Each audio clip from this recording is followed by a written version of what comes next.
श्री शिवाय नमस्तुभ्यम दोस्तों, आप सब पर बाबा की कृपा बनी रहे। आज हम आपके लिए एक और कल्याणकारी वीडियो लेकर आए हैं।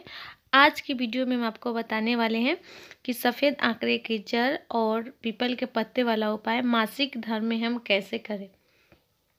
क्योंकि हम सफ़ेद आंकड़े की जड़ तो बांधे रहते हैं, लेकिन दिक्कत आती है कि हम जो पीपल के पत्ते वाला उपाय है तो हमें पीरियड आ जाती है। तो इस पीरियड में हम कैसे मंदिर जाएंगे, कैसे मतलब पीपल के पत्ते को हम समर्पित करेंगे, क्योंकि एक दिन भी इसे मिस नहीं करना रहता है। तो इसका बहुत ही अच्छे से आपको आज की वीडियो में हम जानकारी देंगे। लेकिन उससे पहले अगर आप हमारे चैनल पर पहली बार आए हैं, हमारी आवाज़ को आप पहली बार सुन रहे हैं और आप सच्चे शिव भक्त हैं, तो हमारे चैनल को ज़रूर सब्सक्राइब कीजिए।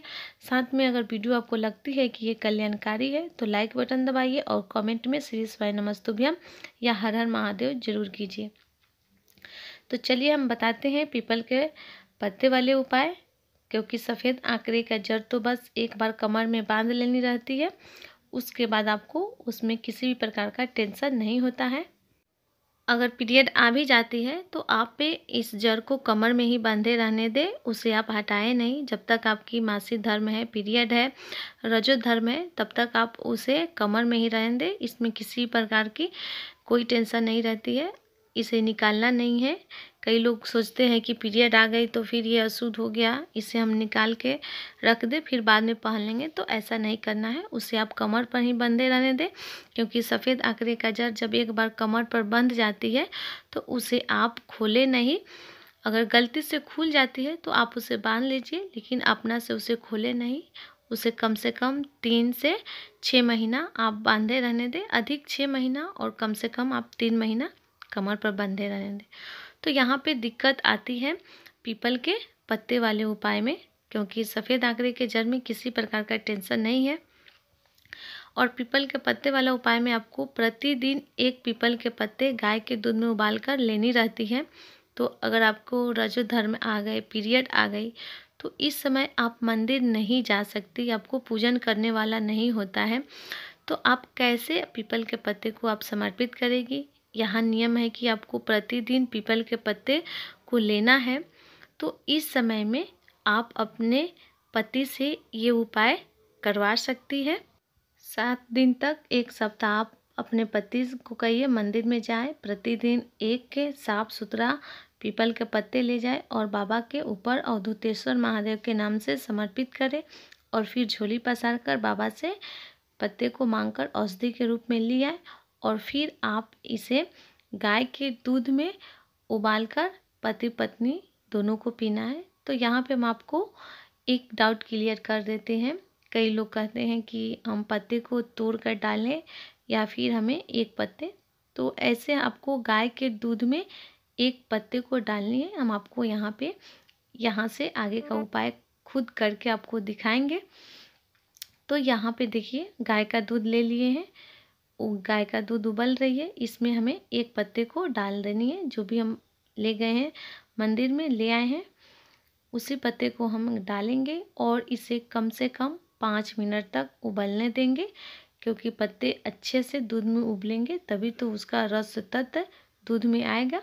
तो यहाँ पे आपको अच्छे से उबाल लेनी है, कम से कम 5 मिनट। गैस का फ्लेम आप यहाँ पे लो कर दीजिए और अच्छे से उबलने दीजिए पत्ते को दूध में। यहाँ पे जैसे जैसे उबलेगी वैसे वैसे दूध का कलर भी थोड़ा सा चेंज हो जाता है, हल्का और भी येलो कलर का हो जाता है, पीला पर आ जाता है। तो इस तरीके से आपको गाय के दूध में पीपल के पत्ते को उबाल लेनी है। और उसके बाद ये देखिए दूध थोड़ा सा कम हो गई है, क्योंकि हम 5 मिनट उबाले हैं तो थोड़ा दूध की क्वांटिटी भी कम हो जाती है, जलती है दूध। तो इस तरीके से आपको उबाल लेनी है। उसके बाद गैस बंद कर देनी है। और यहाँ पे ये पीपल के पत्ते हैं तो आपको इसे कहीं फेंकना नहीं है, किसी भी जगह। अभी रात के समय है तो आप इसे रख दीजिए किचन में ही, रसोई घर में ही रख दीजिए। सुबह इसे कहीं पानी में ठंडा कर दीजिएगा। अगर पानी तालाब नदी दूर है तो आप किसी पेड़ के नीचे मिट्टी में इसे दबा दीजिएगा, लेकिन इसे इधर उधर नहीं फेंकना है। तो हम इसे अभी किचन में ही रहने देंगे, इसे हम सुबह ठंडा करेंगे। तो बाकी ये जो दूध है वो हम 2 गिलास में ट्रांसफ़र कर लेते हैं, क्योंकि 2 आदमी को पीना होता है। तो यहाँ पे हम 2 गिलास दूध तैयार कर लिए हैं। और यहाँ पे आप देख सकते हैं, थोड़ा सा अगर आपको मीठा पसंद है तो आप इसमें चीनी भी डाल सकते हैं, कोई दिक्कत नहीं होगी, क्योंकि दूध थोड़ा ऐसे इसका टेस्ट बदल जाता है पत्ता उबलने के बाद। तो आप इसे थोड़ा सा मीठा बना सकते हैं चीनी ऐड करके। अगर मान लेते हैं पति या फिर पत्नी में से दोनों में से किसी को अगर दूध नहीं पसंद है तो कम से कम 1 घूंट ज़रूर पीनी है, क्योंकि प्रतिदिन दोनों को पीना है इस दूध में से। तो अगर मान लेते हैं किसी किसी को दूध नहीं पसंद रहता है तो कम से कम आप 1 घूंट ज़रूर दूध में से पिए। उसके बाद अगर पसंद है तो आप इस तरीके से 1-1 गिलास लेकर दूध पी सकते हैं। अगर नहीं पसंद है तो 1 घूंट पीजिए। तो इस तरीके से आपको दूध पी लेनी है। और जो पत्ते हैं, चलिए हम उससे आपको ठंडा करके भी दिखा देते हैं। तो हमारे घर से बहुत दूर है नदी या तालाब, तो हम इसे अपने ही घर के पीछे बगीचे में इसे हम मिट्टी में दबा देंगे। तो यहाँ लीची का पेड़ है, उसके नीचे हम इसे दबा दे रहे हैं। तो यहाँ पे देखिए पत्ते ले लिए, रात भर हम इसे रखे थे किचन में, तो थोड़ा सा ये सूख जाता है। तो यहाँ पे हम खुरपी से गड्ढा करेंगे।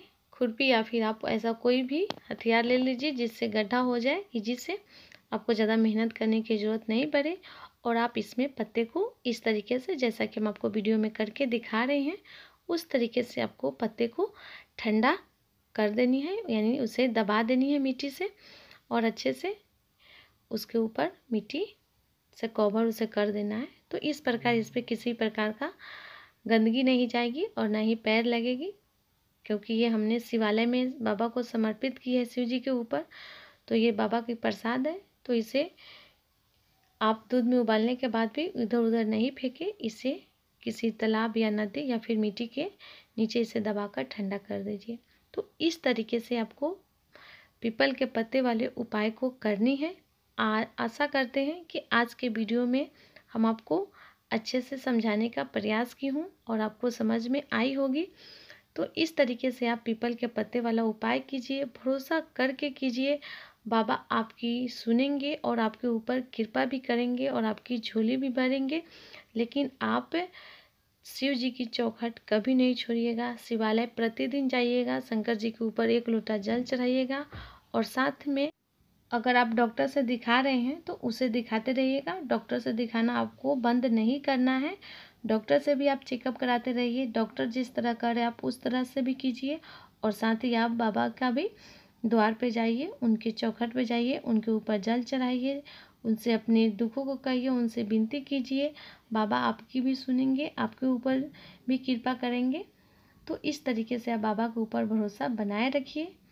तो उम्मीद करते हैं आज की वीडियो आपको पूरी अच्छे से समझ में आई होगी। फिर मिलते हैं, तब तक के लिए आप सबको श्री शिवाय नमस्तुभ्यम।